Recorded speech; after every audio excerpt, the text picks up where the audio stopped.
কথাগুলো আমরা আপনাদেরকে বলি, সর্বক্ষেত্রে ইসলাম মানতে হবে। মানুষের এই কথা শুনলে মেজাজ খারাপ হয়ে যায়, মেজাজ খারাপ হয়ে যায়। মানুষে বলে কি আমাদের কাছে, হুজুর রাজনীতি আলোচনা করেন না, রাজনীতি বাদ দেন, এই রাজনীতি করা যাবে না। এক গুন্ডা তো বলেই বসছে যে ওয়াজ মাহফিলে রাজনীতির কথা বললে কিন্তু বক্তা গ্রেপ্তার হয়ে যাবে। ওর কথায় বাংলাদেশ চলে, ওর কথায় হুজুররা চলবে, ওর কথায় হুজুররা লেখাপড়া করে এসে এখানে কথা বলে। কত বড় অসভ্য! রাজনীতি কি জিনিস হতো সেটাই বোঝে না। মানুষকে শান্তি দেওয়ার জন্য যেই নীতি আছে, দেশকে শান্ত করার জন্য যেই নীতি আছে, খুনি, ধর্ষক, হত্যাকারী, অবিচারকারী যারা আছে পৃথিবীতে, এই সব মানুষকে ধ্বংস করে শান্তি প্রতিষ্ঠা করার জন্য যেই নীতি আছে, ওই নীতিটাই হচ্ছে রাজনীতি। সব নীতির মূল নীতি, সব নীতির সেরা নীতি রাজনীতি, ঠিক কিনা বলেন? এক্ষেত্রে ইসলামের চাইতে বড় আদর্শবান নীতি পৃথিবীর বুকে কেউ স্থাপন করতে পেরেছে? কিয়ামত পর্যন্ত পারবে না, পারবে না। এজন্য আমি আপনাদেরকে উদাত্তভাবে আহ্বান জানাই, তা হচ্ছে বিশ্বাস করেন অনেক কিছু দেখেছেন আপনারা, ইসলামকে একবার দেখবেন। ইসলাম শুনেছেন, ইসলাম ইসলাম ইসলাম, আবার অনেকে বলে যে হুজুর ইসলাম ক্ষমতায় আনতে হবে কেন, ইসলামের পিছনে থাকতে হবে কেন, আপনি ইসলামী রাজনীতি করেন তাই? না ভাই, না ভাই, তা না। আমি মুসলমান, আপনারা কি বলেন? একজনও চুপ করে থাকবেন না। আপনারা কি মুসলমান? আমরা মুসলমান। মুসলমান তো এটাই চাইবে ইসলাম সব জায়গায় থাকবে। কথা বলেন?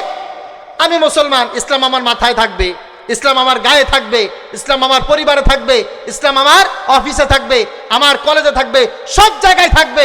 ঠিক তদ্রূপ ইসলাম আমার ইউনিয়ন পরিষদে থাকবে, ইসলাম উপজেলা পরিষদে থাকবে, ইসলাম রাষ্ট্রীয় সংসদ ভবনে থাকবে।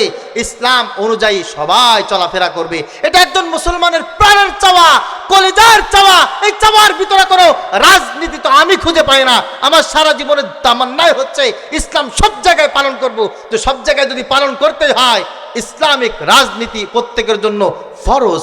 সবাই মিলে ইসলামের রাজনীতি করবেন। এই দাওয়াত তো সবাইকে আমি দেব, সবার আগে দেব। আরে বেটা, আমাদেরকে গ্রেফতারের ভয় কি দেখাও? আমাকে যদি গুলি করে ঝাঁঝাক করে দেওয়া হয়, তাও আমি কিয়ামত পর্যন্ত যতদিন বেঁচে থাকবো বলতেই থাকবো সব কিছু ইসলাম অনুযায়ী চলবে। আমরা মুসলমান হিসাবে ইসলাম প্রতিষ্ঠা করতে চাই।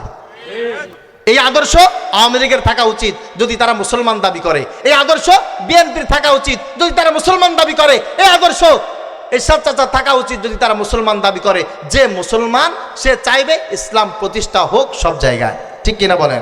এই জন্য আমি আপনাদেরকে উদাত্তভাবে আহ্বান করে বলছি, যে কোনো নির্বাচনে যদি এই 5 নং বাহিরজামানসা ইউনিয়নের ইউনিয়ন পরিষদ নির্বাচন চলে আসে, যদি জাতীয় নির্বাচন আগামী ফেব্রুয়ারির 12 তারিখ হয়, এক্ষেত্রে কোনো একজন মানুষ যে কোনো একটা মার্কা নিয়ে ABCD যাই হোক নিয়ে এসে যদি আপনাদের সামনে বলে, প্রিয় ভাই আমি একজন মুসলমান, আমার কাছে একটা মার্কা আছে, আমি একটা দল থেকে আপনাদের কাছে আসছি, ইনশাআল্লাহ আমি যদি সংসদ ভবনে যেতে পারি, আমি কোরআন অনুযায়ী দেশ পরিচালনা করব, ইসলাম প্রতিষ্ঠা করব, এই কথা যদি কোনো প্রার্থী বলে, এই কথা যদি কোনো মার্কার কথা হয়, ওই প্রার্থীর বিরুদ্ধাচারণ করা আপনার জন্য হারাম।